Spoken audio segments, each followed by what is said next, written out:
Let's talk about what happens on the inside of your body when you're fasting. So over here we have a start of a fast, and we go 24 hours, 48, and 72.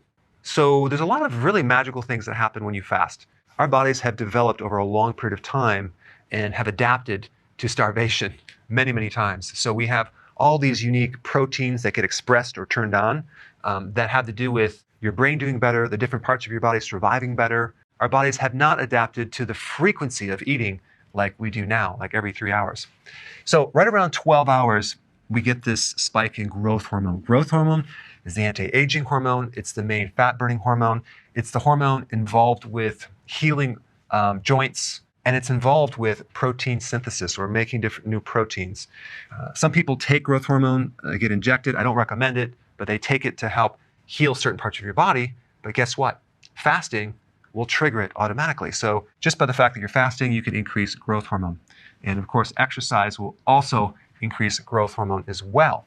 So it starts about 12 hours and it increases as you go on and on. Now, at about 18 hours, you start developing something called autophagy.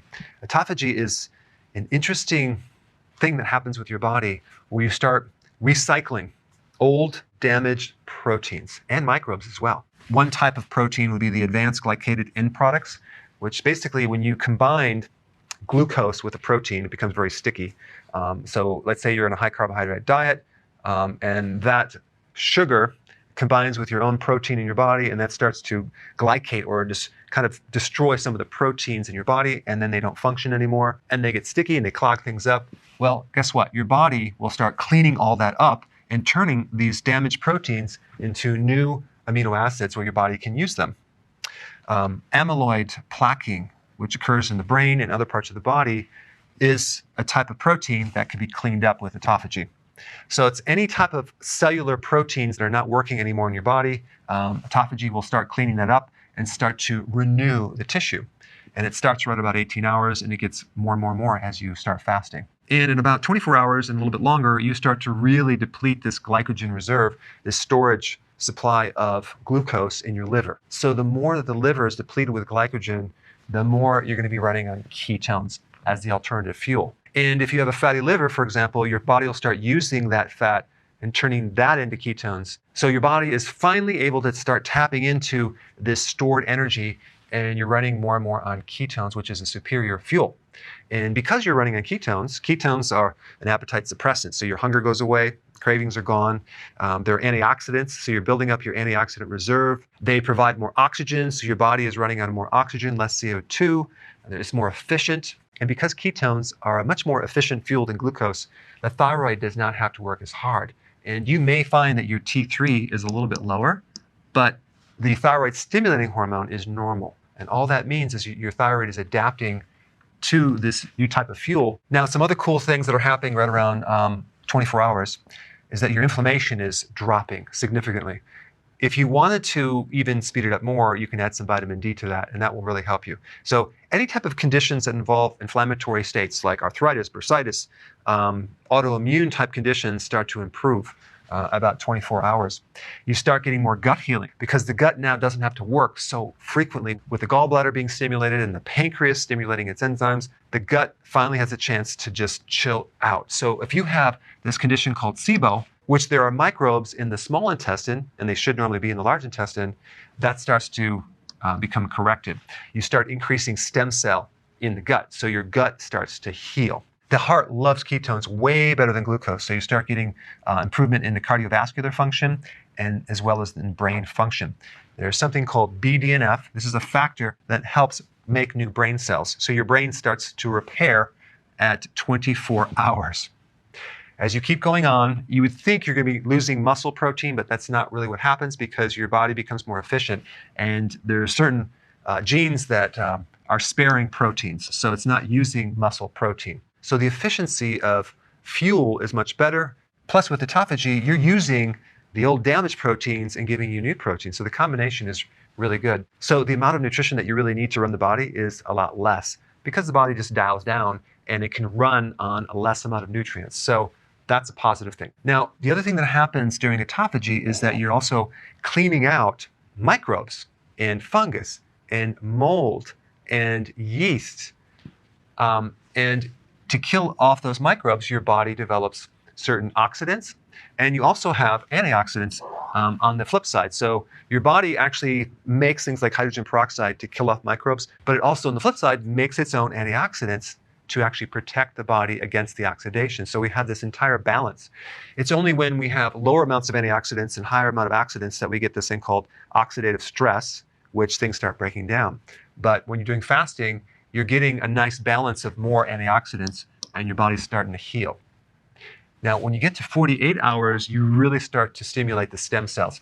These are undifferentiated cells. In other words, they're cells that don't have a purpose. So they can turn into this tissue or that tissue depending on what the body needs. So you start to stimulate the stem cell and get more healing and more repair, more anti-aging. You also get decreased risks of certain types of cancer. You get shrinkage of certain tumors. You start making more mitochondria. Now, if you push it and go up to 72 hours, you get even more stimulation of stem cells, okay, and better immune function. But when you actually get into 72 hours or greater, I recommend you do that as a periodic thing, simply because a lot of people going into this have nutritional deficiencies, and if you jump in too fast, you can get a little bit dizzy, you can have some side effects, so you want to gradually do this over a period of time. But those are some general things that happen when you're fasting. I recommend doing intermittent fasting on a regular basis, okay? And probably a good average pattern of doing this would be going 18 hours of fasting with a 6-hour window. So you would eat and then wait 6 hours later and then eat and then fast for 18 hours. This would be a really good pattern to follow. And then you can actually make it more strict over time depending on how you do. Then what you can do is periodic prolonged fasting to achieve additional health benefits, whether it's for your immune system because you have an autoimmune problem, or you just want to look younger with your skin, or you want more brain cells, you want better heart function, better gut function, or let's say you have cancer and you want to improve that. Because one thing that fasting will do is it will increase your resistance to stress. And even if someone's on chemotherapy, it will actually help the body's resistance against chemicals and poisons, which is quite remarkable. Make sure you take your minerals during fasting.